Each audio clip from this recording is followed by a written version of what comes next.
नमस्कार. ठरल्यानुसार दिनांक 10 ऑक्टोबर रोजी माझ्यावरती काही आरोप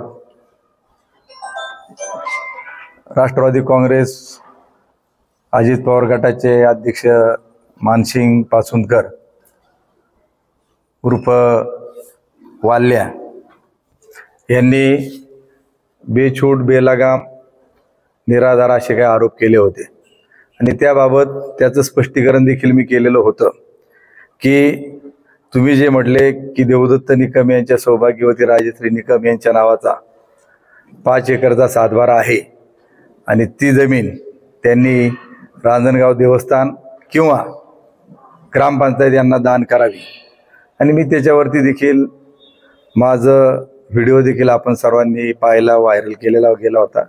माझं म्हणणं देखील मी मीडियाच्या समोर मांडलं की जर माझा 5 एकरचा माझ्या पत्नीचा सातबारा जर असेल तर तो मी माझ्या खर्चाने स्वखर्चाने जो काही खरेदी खताचा खर्च होईल तो मी देतो आणि वाल्याने तो कागद 16 तारखेपर्यंत सब रजिस्टर ऑफिस शिरूर असेल, तळेगाव असेल, जिथं कुठं असेल तिथं तो त्यांनी करून ठेवा. आम्ही तिथं येऊन सही करून तुमच्या नावावर त्या ठिकाणी करून द्यायला तयार आहेत. परंतु त्यांना आपण डेडलाईन 16 तारखेची दिली होती, ती काल संपली. काल परची वाट पाहिली, त्यांनी शब्दही काढला नाही, काही बोलले देखील नाहीत.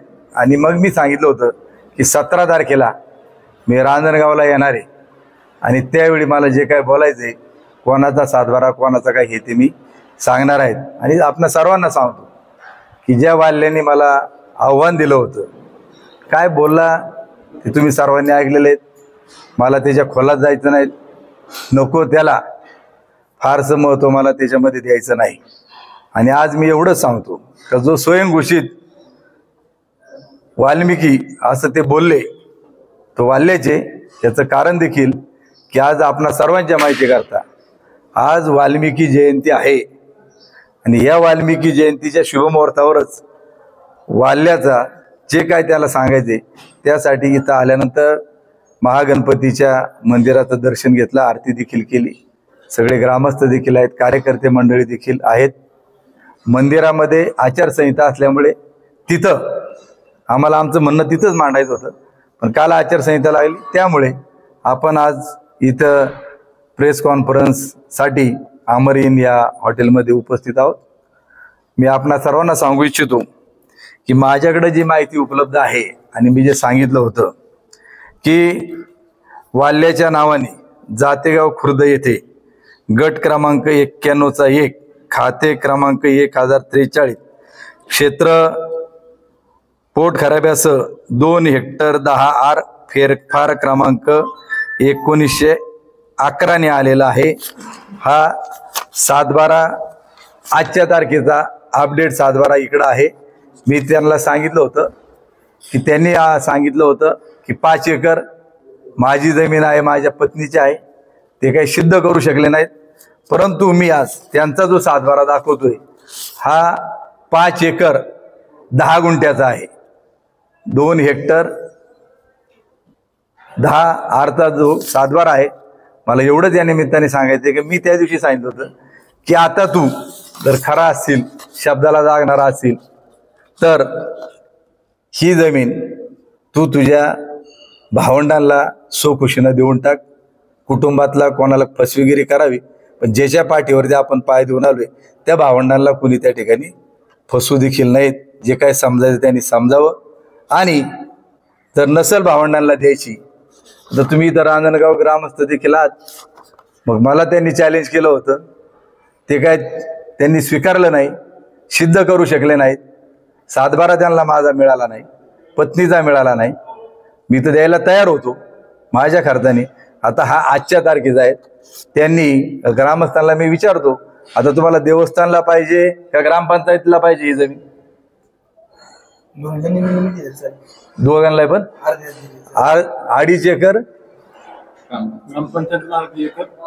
2.5 एकर ग्रामपंचायतला आणि 2.5 एकर देवस्थानला. समजा भावंडांना दिली तर सोन्यावर पिवळं, शेवटी घरातल्यांना गेलं तर चांगलं होईल.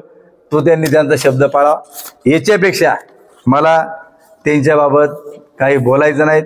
मी आपणा सर्वांना सांगू इच्छितो की राजकारण करत असताना, निवडणूक करत असताना ते म्हटले होते की ज्यांच्या संस्कारक्षम नेतृत्वाखाली आम्ही तयार झालो, नामदार वळसे पाटलांच्या, म्हटले ते तिथंच तयार झालेत, मी तिथंच तयार झालेत.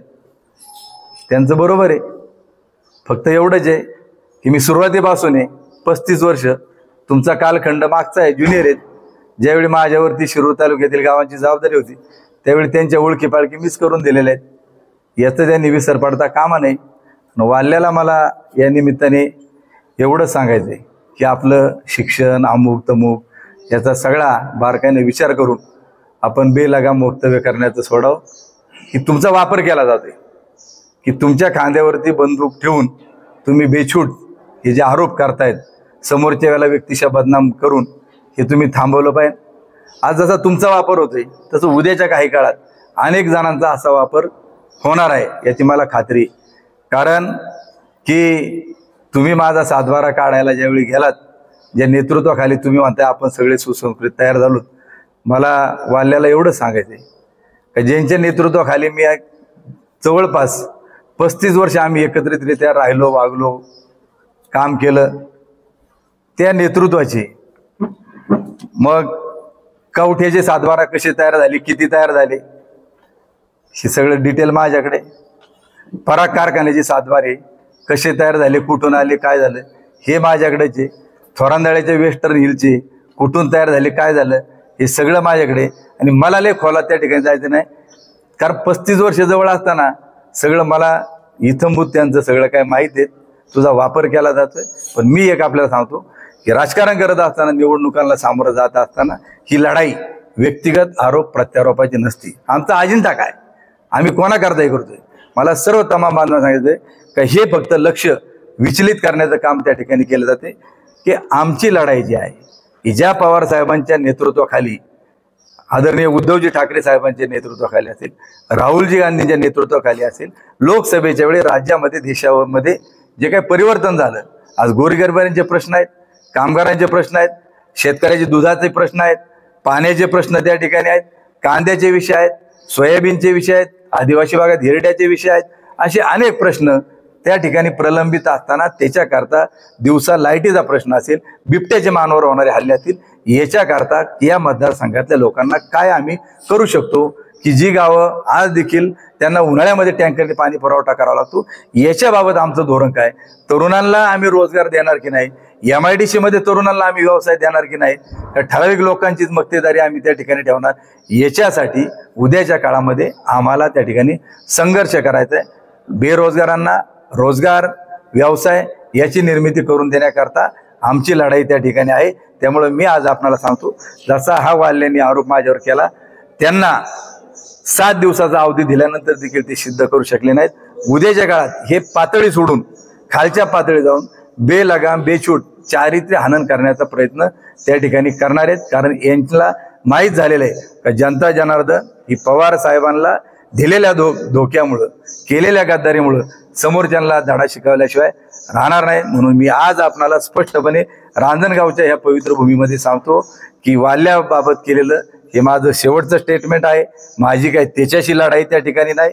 उद्याच्या काळात निवडणुकीला आम्हाला सामोरं जात असताना समोरचा जो काही उमेदवार असेल त्याच्या संदर्भामध्ये समाजाविषयी, लोकांच्या विषयी ज्या समस्या आहेत, अडीअडचणी आहेत, पक्षाचं धोरण जे आहेत, राज्याचं हिताच्या अहिताचे जे विषय आहेत, आमचा जे काय बोलणं असेल हे त्या संदर्भामध्ये असेल.